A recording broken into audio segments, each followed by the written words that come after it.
नमस्कार साथियों, मैं महेंद्र सेन, बायोलॉजी फैकल्टी निशा फाउंडेशन रेनवाल से। आज अपन जो टॉपिक पढ़ने जा रहे हैं उसका नाम है मानव जनन और उसको हम कहते हैं ह्यूमन रिप्रोडक्शन। अब अगर मैं मानव की बात करूं तो आप समझिए, पहले आज का जो टॉपिक है वो अपन पढ़ेंगे मानव जनन के लिए। आज का जो टॉपिक है उसका क्या नाम है? मानव जनन, और इसको अपन कहते हैं ह्यूमन रिप्रोडक्शन।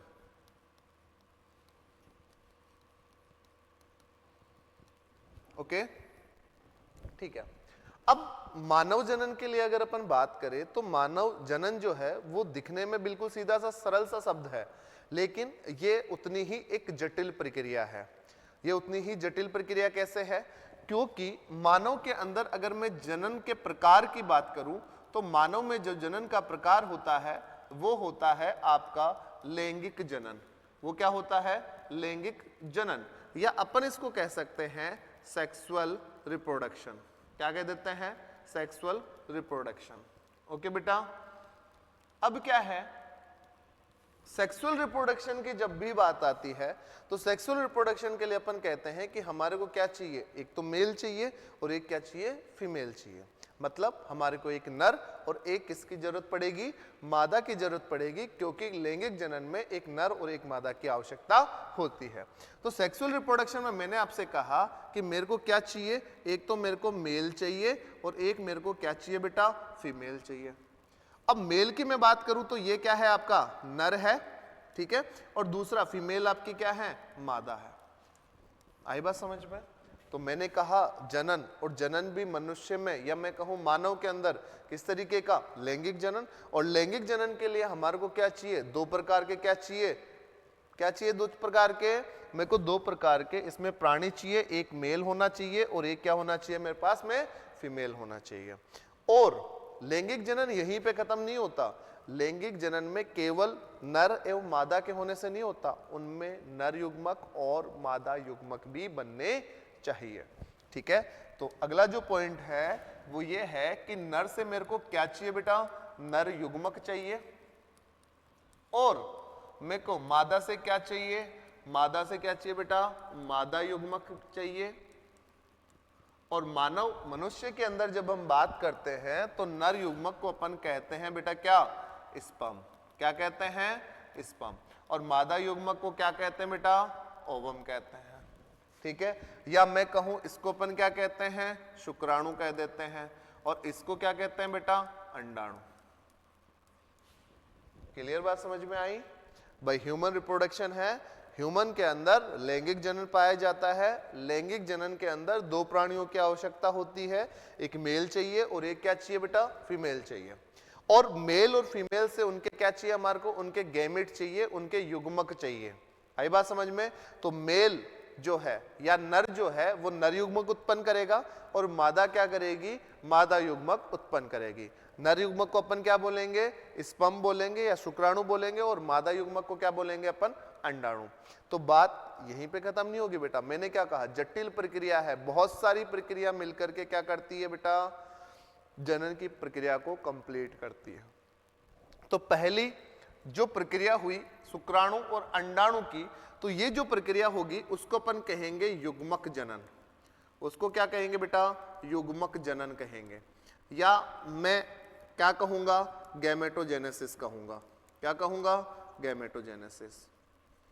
गैमेटोजेनेसिस का मतलब क्या है, युग्मक निर्माण की प्रक्रिया। युग्मक निर्माण की प्रक्रिया, युग्मक निर्माण की जो प्रक्रिया होगी उसी को अपन क्या कहेंगे बेटा, गैमेटोजेनेसिस कहेंगे, युग्मक जनन कहेंगे। तो इसी की प्रक्रिया के दौरान हमारे को मेल गैमेट मिलेगा और क्या मिलेगा, फीमेल गैमेट मिलेगा। अब जब मेल और फीमेल गैमेट हमारे को मिल जाता है तो हम बेटा बात करते हैं फर्टिलाइजेशन। किसकी बात करते हैं, फर्टिलाइजेशन की बात करते हैं। और फर्टिलाइजेशन को अपन क्या कहते हैं बेटा, निषेचन। और निषेचन क्या होता है, नर युग्मक एवं मादा युग्मक के संलयन को ही अपन क्या कहते हैं, निषेचन कहते हैं। तो मैंने क्या बोला, fusion of male and female gamete. या मैं कहूं नर एवं मादा युग्मक का संलयन, नर एवं मादा युग्मक का जो संलयन होगा उसी को हम क्या कहेंगे सर? निषेचन कहेंगे। और जब ध्यान रखें, नर एवं मादा युग्मक जब मिलेंगे, मेल एंड फीमेल गैमेट जब मिलेंगे, दोनों जुड़ेंगे, तो गैमेट और गैमेट जुड़ करके आपके पास में जो बनेगा वो बनेगा जाइगोट। क्या बनेगा? जाइगोट। तो युग्मक मिलकर के क्या बनाते हैं? युग्मनज बनाते हैं। क्या बनाते हैं? युग्मनज। क्लियर बात समझ में आई? तो पहली प्रक्रिया कौन सी हुई हमारी? पहली प्रक्रिया हुई गैमेटोजेनेसिस, या फिर अपन कहे युग्मक जनन। युग्मक जनन जैसे ही हो गया तो दो युग्मक जब आपस में जुड़े, अब जुड़ेंगे कौन से? नर एवं मादा वाले। और नर और मादा वाले जो जुड़ेंगे उसको अपन क्या कहेंगे? फर्टिलाइजेशन कहेंगे। फर्टिलाइजेशन मतलब निषेचन। अब निषेचन से हमारे को जो एंड प्रोडक्ट मिलेगा वो क्या मिलेगा बेटा? युग्मनज मिलेगा। और यही युग्मनज आगे जाकर के क्या बनाने वाला है? एम्ब्रियो बनाने वाला है। वो नर भी हो सकता है और वो मादा भी हो सकती है। ठीक है, तो अपन डिस्कशन करते हैं कि सर निषेचन के बाद में क्या होगा? तो निषेचन के बाद में होता है क्लीवेज, या मैं कहूं विदलन। क्या कहूंगा? विदलन। विदलन भी इसमें क्या होगा? समसूत्री विभाजन होगा। क्या होगा बेटा? समसूत्री विभाजन। अभी तक अपन ने ह्यूमन रिप्रोडक्शन बेटा स्टार्ट करा है, अभी अपन इसकी बेसिक चीजें पढ़ रहे हैं, नॉर्मल चीजें पढ़ रहे हैं। अभी अपन एक इंफ्रास्ट्रक्चर अपन तैयार कर रहे हैं, क्योंकि कोई भी मकान बनाने से पहले उसके बारे में उसका नक्शा तो बनाते हैं। तो ह्यूमन रिप्रोडक्शन में अपन क्या करेंगे? पहले अपन नक्शा तैयार करेंगे कि हमारे को ये चीजें पढ़नी पड़ेगी। तो पहली चीज आपकी कौन सी हो गई? युग्मक जनन हो गई थी। दूसरी आपकी निषेचन हो गई थी। तीसरी कौन सी हो गई? आपकी क्लीवेज हो गई, विदलन हो गया। और विदलन में क्या होगा? समसूत्री विभाजन होगा। कारण क्या है बेटा? एन आपका युग्मक था, एन दूसरा क्या था? आपका दूसरा युग्मक था। अब जो आपके पास में बन चुका है वो क्या बन चुका है? 2n बन चुका है। ये द्विगुणित कोशिका आपको देखने को मिल गई है। और इसमें से अगर अपन ने वापस अगर कोई अर्धसूत्री विभाजन कर दिया तो हमारे को युग्मक देखने को या एम्ब्रियो देखने को नहीं मिलेगा। ठीक है, अब जैसे ही ये विदलन की प्रक्रिया जब स्टार्ट होगी तो क्या होगा? समसूत्री विभाजन जब देखने को मिलेगा तो मेरे पास में मान लीजिए कि ये पूरा का पूरा क्या है? आपका जाइगोट है।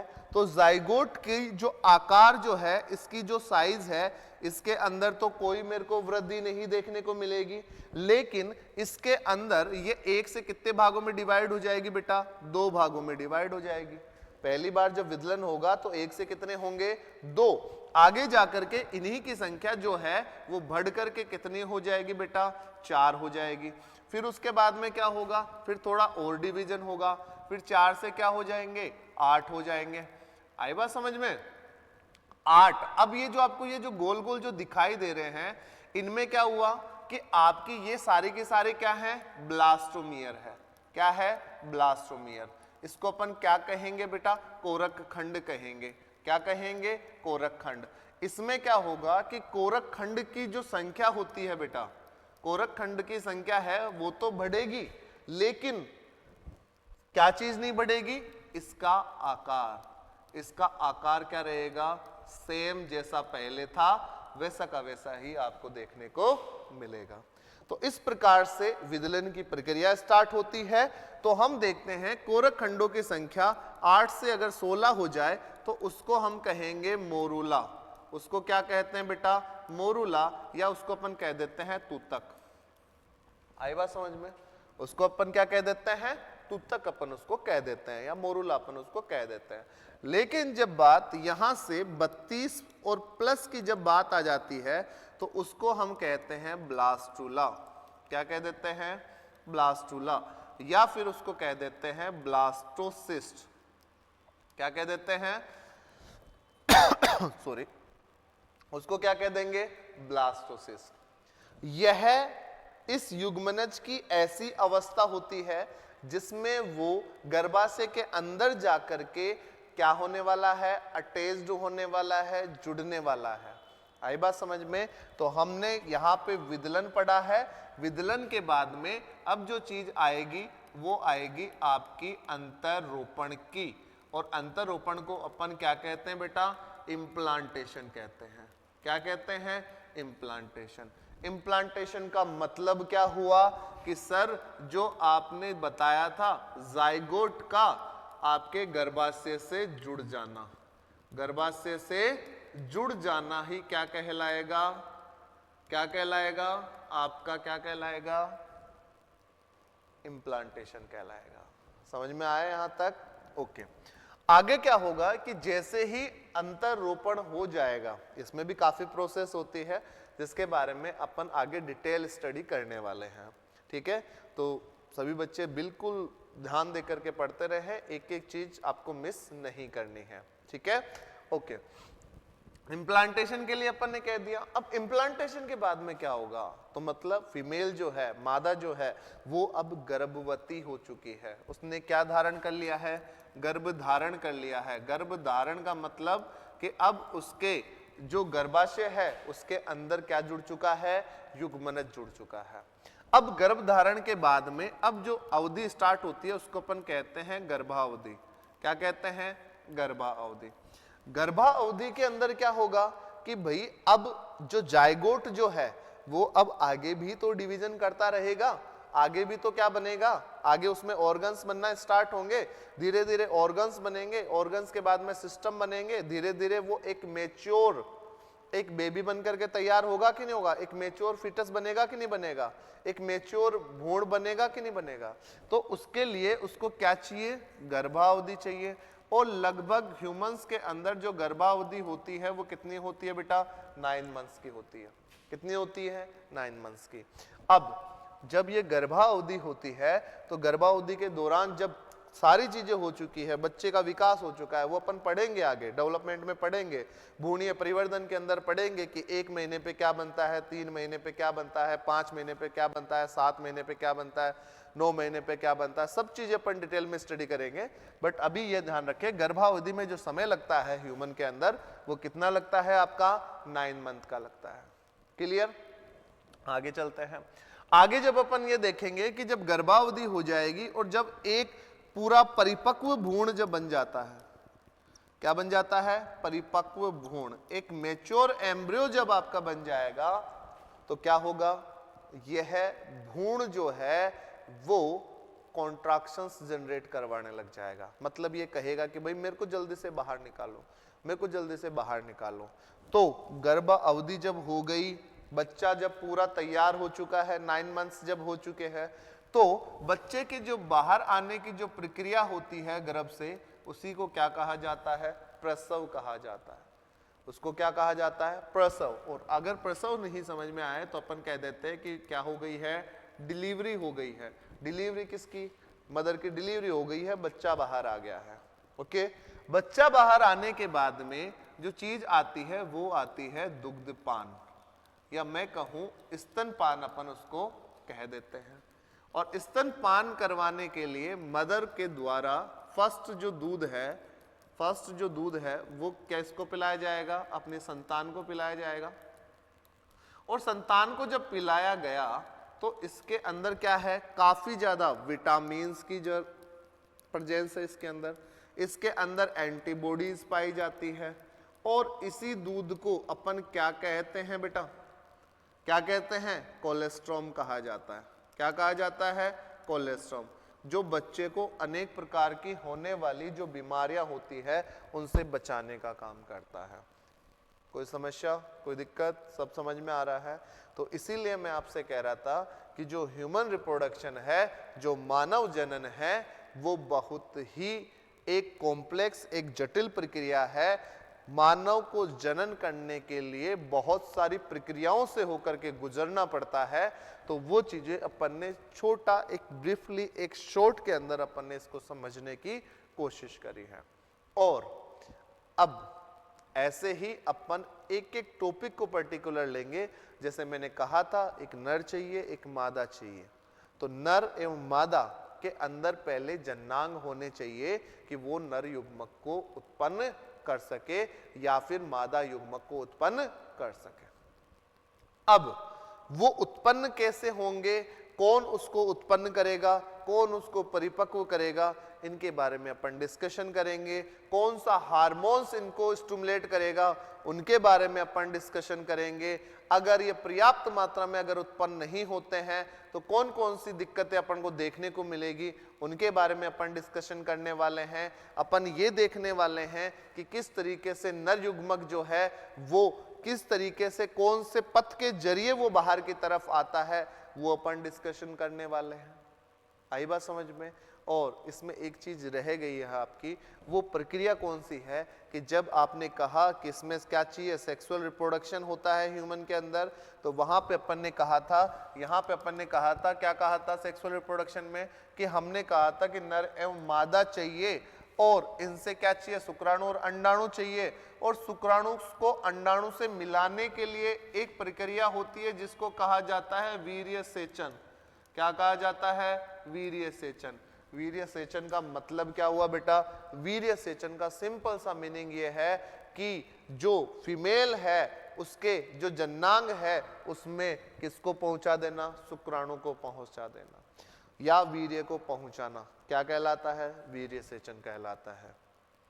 तो आपको स्टेप बाय स्टेप पकड़ करके चलना है, एक एक चीज को समझ करके चलना है। अपन बाय डायग्राम आपको समझाएंगे कि कैसे क्या चीजें होती है, कैसे क्या चीजें नहीं होती है, कौन सी कोशिकाएं हैं जो आपका नर हार्मोन बनाने वाली है, कौन सी कोशिकाएं हैं जो आपका नर युग्मक बनाने वाली है, कौन सी कोशिकाएं हैं जो हार्मोन जो बैलेंस होता है वो किस तरीके से होता है, कौन सा रास्ता है जहां से दुग्ध का निर्माण होता है, कौन से ऐसे अंग है जो समझाता दिखाते हैं, कौन से ऐसी सहायक नलिकाएं हैं जो केवल उनके परिवहन में मदद करती है, उनके गमन में मदद करती है, उन सभी के बारे में अपन डिटेल स्टडी करने वाले हैं।